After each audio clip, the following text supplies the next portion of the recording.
जय माता दी दोस्तों, उम्मीद करता हूं आप सभी अच्छे से होंगे। दोस्तों, इस वीकेंड हम और आप इन्वेस्टमेंट पे चर्चा करेंगे और समझेंगे कि अपने इन्वेस्टमेंट पे ज्यादा से ज्यादा रिटर्न किस तरीके से अर्न किया जा सकता है। दोस्तों, कोरोना के बाद से इन्वेस्टमेंट में एक बेसिक पैटर्न बदला है। ज्यादातर व्यक्ति अपने इन्वेस्टमेंट को सिक्योर रखना चाहते हैं और उसे सिक्योर रखते हुए उस पर ज्यादा से ज्यादा रिटर्न अर्न करना चाहते हैं।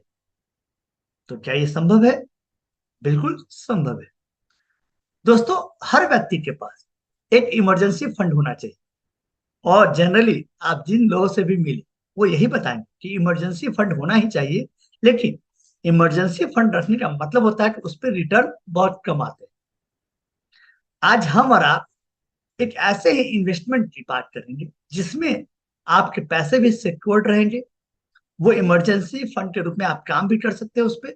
और मेरा विश्वास है कि उस पे 15 से लेकर 18% तक रिटर्न अर्न किया जा सकता है यदि आपका investment origin, investment period 15 years तक है। तो ये कैसे संभव है? आइए इस बात को ही समझते हैं।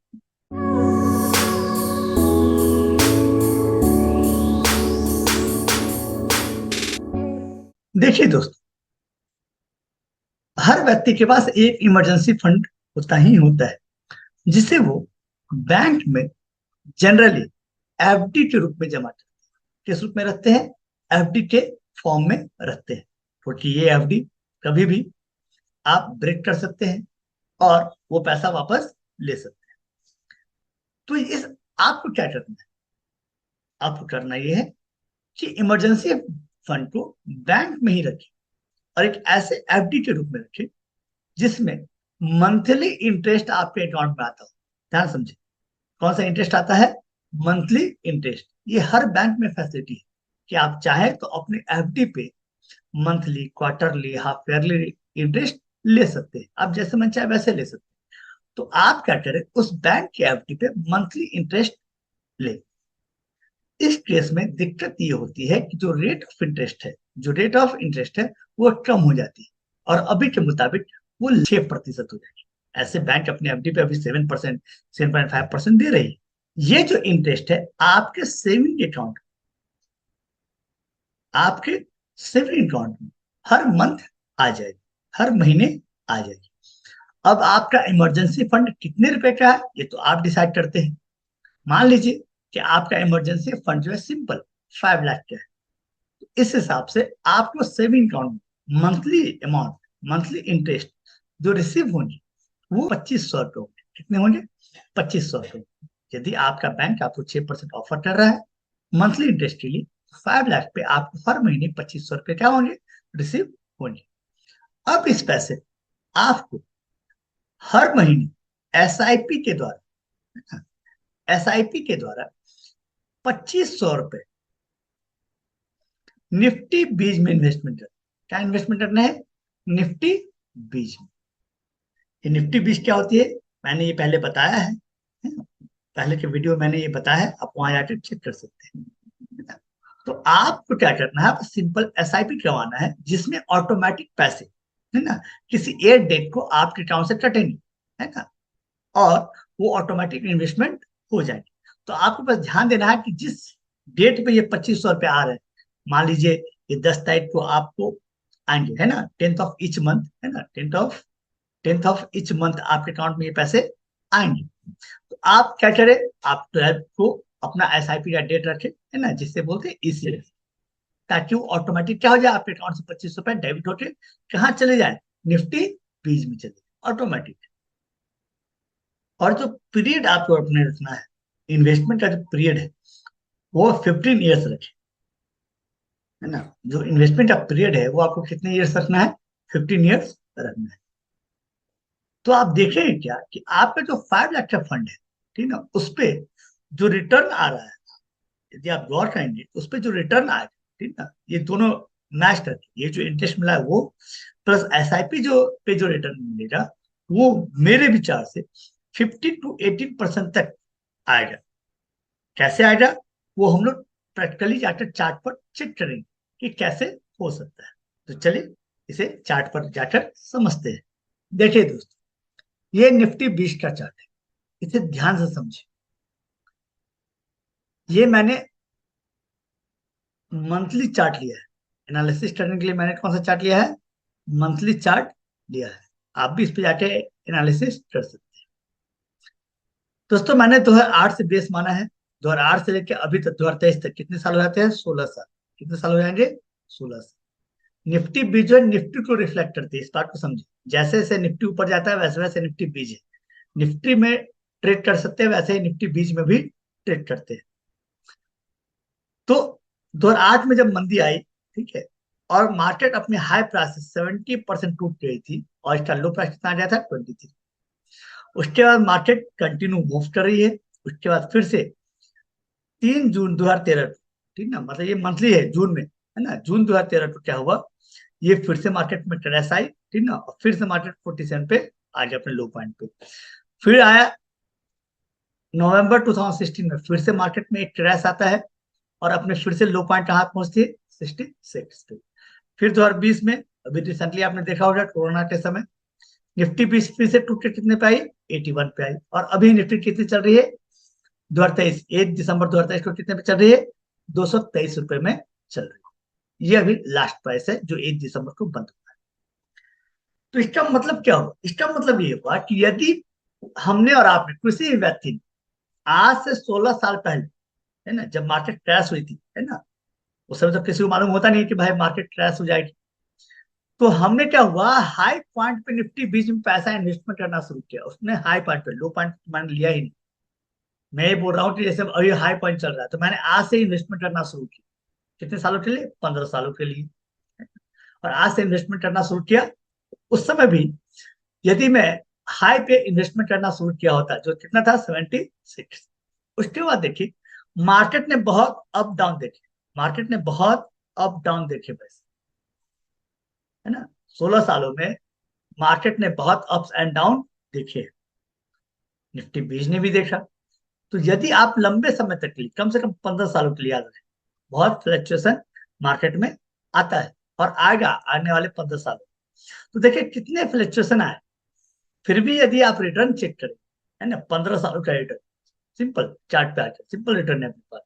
यदि आप 15 सालों का रिटर्न चेक करें, है ना, ऐसे 1 जनवरी 2008 से लेके दिसंबर 2023 तक मैंने 16 साल लिए हैं, कितने साल लिए हैं, 16 साल लिए। और हाई पॉइंट में मैंने ये जो इन्वेस्टमेंट स्टार्ट हुआ हमारा, जो इन्वेस्टमेंट पॉइंट था हमारा, वो 76, मतलब हाई हाई पॉइंट था। तो 76 में यदि मैंने इन्वेस्टमेंट स्टार्ट किया होता, अपने हाई पॉइंट पे था, उसके मार्केट क्रैश किया, मुझे उससे कोई मतलब। मेरा होराइजन कितना था, 15 साल, और मैं 15 साल के लिए बैठा हूँ, है ना। 2020 में भी मार्केट आया, ठीक है, और ये 81 तक आ चुका था, जबकि इस समय अपने हाई प्राइस पे बहुत ज्यादा था, 150, 160 पे था मार्केट, सीधा 50% पे टूट चुका था। और अब ये गिर। तो यदि आप 15 नेशनल होराइजन पे चलते हैं तो आप देखेंगे 2008 से लेकर 2023 तक क्या चेंज है, 76 रुपया कॉस्टिंग, और अभी का प्राइस कितना, 223। तो इसका मतलब आपको एब्सोल्यूट टर्म में कितने पे मिले आपको, 147। एक यूनिट यदि आपने निफ्टी 20 खरीदा होता, एक यूनिट जो 76 रुपए का दे रहा था, उसका आज के डेट में जो प्राइस है वो 223 रुपए। तो इसका मतलब रिटर्न कितना है, 147। उस पर परसेंटेज रिटर्न कितने आ रहे हैं, आप देखिए, 147 divided by cost price into 100, 193%। 193% over कितना, कितने सालों पे, 16 सालों। तो इसका मतलब ऑन एन एवरेज जो है आपका रिटर्न है, वो कितना है, 12%। कितना है वो, 12%। मतलब आपको हर साल आपने जो इन्वेस्टमेंट किया था, ध्यान समझिए, आपने जो इन्वेस्टमेंट किया था, है ना, 5 लाख का, ध्यान समझिए, आपने इन्वेस्टमेंट किया था 5 लाख का, उस पर हर महीने आपको 25 रुपए मिल रहे हैं, है ना। तो एवरेज ही का ही फायदा मिल रहा है। यहाँ देखिए कितने साल कंटिन्यू एवरेज, 2014 तक आपका एक बहुत अच्छा एवरेज मिला होता है, और ये रिटर्न एसआईपी पे और बढ़ जाता है। मैं तो बोला वन टाइम यदि आप किए होते 76 पे लाकर, तब भी आपको ज्यादा रिटर्न मिल रहा है। और यहाँ तो आप एसआईपी के थ्रू जा रहे हैं, जितना मार्केट नीचे जाता है, जितना मार्केट नीचे जाता है, आपका बेनिफिट उतना ही ज्यादा आता, आपका रिटर्न उतना ही ज्यादा आता। तो आपको हर महीने 25 रुपए मिल रहे हैं, ठीक ना, इस 2500 को सीधा निफ्टी बीच में लगा है ना। अब 15 साल के लिए हो रहा है, 15 साल के लिए इस होराइजन को कायम रखें और फिर देखें आपका रिटर्न कितना जबरदस्त आता है ना। आपका जो रिटर्न है वो आपका कितना जबरदस्त आता है।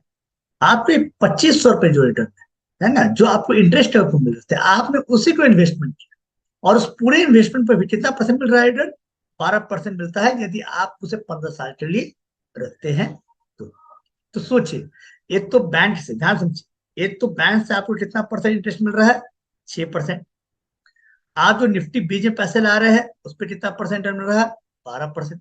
तो सोचिए इस इंटरेस्ट का अमाउंट कितना ज्यादा हो, वो आप खुद निकाल सकते हैं। आप खुद तेज है कि यदि आप 2500 रुपये पर मंथ आप जमा करते हैं, है ना, और उस पर 12% रिटर्न मिलता है 15 सालों के लिए, तो वो अमाउंट कितना होगा वो आप चेक कर सकते हैं, है ना। मैं बस आपको बता रहा हूँ कि आप जो है इस तरीके से भी इन्वेस्टमेंट कर सकते हैं जिसमें आपको ज्यादा से ज्यादा रिटर्न मिलता है।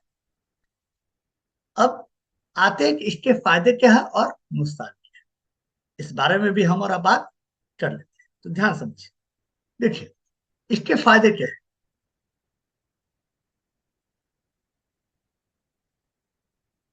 इस स्कीम के फायदे क्या है ये समझिए। पहला, आपका इमरजेंसी फंड, है ना, आपका इमरजेंसी फंड या आपका बोले आपका प्रिंसिपल अमाउंट हमेशा सिक्योर्ड रहे। हमेशा क्या रहेगा? सिक्योर्ड रहेगा, इसके डूबने के कोई चांस ही नहीं, है ना। क्योंकि ये आपने बैंक के एफडी में परमानेंट सुरक्षित तरीके से जमा कर रखा, तो इस पे कोई रिस्क तो नहीं। सबसे बड़ा फायदा ये। दूसरा फायदा क्या है कि आपको रेगुलर इनकम आ रही है। क्या रही है? रेगुलर इनकम भी आ रही है। और आप उस रेगुलर इनकम को एसआईपी में भेज रहे हैं। कहाँ भेज रहे हैं? एसआईपी। मतलब आपको कोई सेपरेट फंड अरेंज करने की जरूरत नहीं। आपको कोई सेपरेट फंड अरेंज करने की जरूरत नहीं है। थर्ड, आपको यदि कभी इस इमरजेंसी फंड की या प्रिंसिपल अमाउंट की जरूरत पड़ी तो आपको मार्केट के फ्लक्चुएशन से कोई लेना देना नहीं है। आपको ये नहीं सोचना है कि भाई मार्केट अभी बहुत गिरा हुआ है तो मुझे लॉस हो जाएगा। क्यों? क्योंकि आपका प्रिंसिपल अमाउंट तो हमेशा सिक्योर्ड है। तो आप प्रिंसिपल अमाउंट को जब चाहे, है ना, मैच्योरिटी पीरियड से पहले भी क्या कर सकते हैं? विड्रॉल कर सकते हैं, उसमें कोई रिस्क नहीं है। तो पूरे पैसे आपके हाथ में। तो ये भी एक बड़ा बेनिफिट है कि no risk on principal amount, on principal amount, उस पर कोई रिस्क नहीं है। फोर्थ नंबर पॉइंट, यदि आपने इसे रोक दिया, मान लीजिए इमरजेंसी फंड आपने विड्रॉ कर, तो आपका जो एसआईपी है वो स्टॉप हो जाएगा। आपका जो एसआईपी है वो स्टॉप हो जाएगा। तो जितने अमाउंट इन्वेस्टेड है एसआईपी के थ्रू, जितने अमाउंट इन्वेस्टेड है उससे तो आप छोड़ दिए 15 ईयर्स के लिए, तब भी आपको इस पैसे पे 12% तो रिटर्न मिलना ही मिलना है। क्योंकि एसआईपी यदि आप अचानक से रोक भी देते हैं उसका कोई निगेटिव इम्पैक्ट नहीं पड़ता आपके इन्वेस्टमेंट ना, उसका कोई निगेटिव इम्पैक्ट आपके इन्वेस्टमेंट पे नहीं पड़ता है कि वो उस इन्वेस्टमेंट से पैसे कटने शुरू हो जाएंगे या वैसा कुछ भी हो जाएगा, कुछ चार्ज आप पे लग जाएंगे, ऐसा कुछ नहीं। वो रुक जाएंगे। ऑब्वियस है, तो जितने फंड इन्वेस्टमेंट हुए उस पे आपको 12% रिटर्न मिलने हैं यदि आप उसे 15 साल के लिए छोड़ते हैं तो। ये एक बहुत बड़ा फायदा है। तो ये आपको समझ। फिफ्थ क्या है? आपको मार्केट रिटर्न के साथ, ध्यान समझिए, आपको मार्केट रिटर्न, मतलब आपको मार्केट में इन्वेस्टमेंट का ही फायदा मिलता है प्लस सिक्योरिटी का ही फायदा मिलता है। इसका सबसे बड़ा बेनिफिट ये है कि आपका फंड भी सिक्योर्ड हो गया और मार्केट में जो रिटर्न चल रहा है वो भी आपको मिल जाएगा। अब आप ये बोल सकते हैं कि निफ्टी बीज ही क्यों? निफ्टी बीज इसलिए क्योंकि ये मार्केट को रिप्रेजेंट करता है। सबसे पहला पॉइंट, ये मार्केट को रिप्रेजेंट करता है। दूसरा, यदि आप कोई शेयर लेते हैं, पर्टिकुलर कोई शेयर लेते हैं, वो शेयर खत्म भी हो सकता है। मैनेजमेंट में कोई इशू आ जाए तो शेयर का प्राइस परमानेंट डाउन होता है, जैसे आपने देखा बहुत सारी चीज में। यस, यस बैंक है ना, रिलायंस कैपिटल है, सुजलॉन है, जेपी एसोसिएट है। तो डूबने वाले बहुत शेयर है। तो क्या आपको कभी किसी ने बताया क्या डूबने से पहले कि नहीं भाई ये शेयर जो डूब जाएंगे? नहीं। तो शेयर में ये रिस्क होता है, निफ्टी में ये रिस्क नहीं। आप ध्यान से समझिए, निफ्टी में जो 50 शेयर है, निफ्टी में कितने शेयर होते हैं? 50 शेयर होते हैं, उन्हीं से ये बना होता है। तो मान लीजिए निफ्टी में यस बैंक शामिल है, ध्यान समझिए, निफ्टी में रिलायंस कैपिटल भी शामिल था। इसी जमाने में यस बैंक भी थे और रिलायंस कैपिटल भी थे, तो ये दोनों अच्छे परफॉर्म नहीं कर रहे हैं, तो इन दोनों को निफ्टी से ही बाहर निकाल दिया जाता है। तो सोचिए इनका इम्पैक्ट क्या निफ्टी पे पड़ा? निफ्टी 20 पे पड़ा? नहीं पड़ा, क्योंकि जो स्टॉक, जो शेयर अच्छा परफॉर्म नहीं करते निफ्टी के अंदर, उनको निफ्टी इंडेक्स से बाहर निकाल दिया जाता है, जिससे उनका जो निगेटिव इम्पैक्ट पड़ रहा था निफ्टी पे वो बाहर हो जाता है। तो ये बोला जाता है कि ये सबसे सेफ इंस्ट्रूमेंट है। क्यों? क्योंकि इसके अंदर जो शेयर परफॉर्म नहीं करते हैं उस शेयर को बाहर निकाल दिया जाता है, और उसके बदले नया शेयर को क्या किया जाता है? स्टाफ मेंबर बना दिया जाता है, जिसकी वजह से निफ्टी बीच एक अच्छा रिटर्न आपको दे सकता है। निफ्टी बीच की सबसे खास बात यही। उम्मीद करता हूं दोस्तों आपको ये इन्वेस्टमेंट समझ में आई। आप इसे पोस्ट ऑफिस के द्वारा नहीं कर सकते, क्योंकि पोस्ट ऑफिस में एक मेहनत है। मान लीजिए आप एमआईएस करते हैं और वहां से आपको पर मंथ इंटरेस्ट मिलता है, तो फिर उसे हर मंथ आपको पोस्ट ऑफिस से निकाल के बैंक में जमा करना है।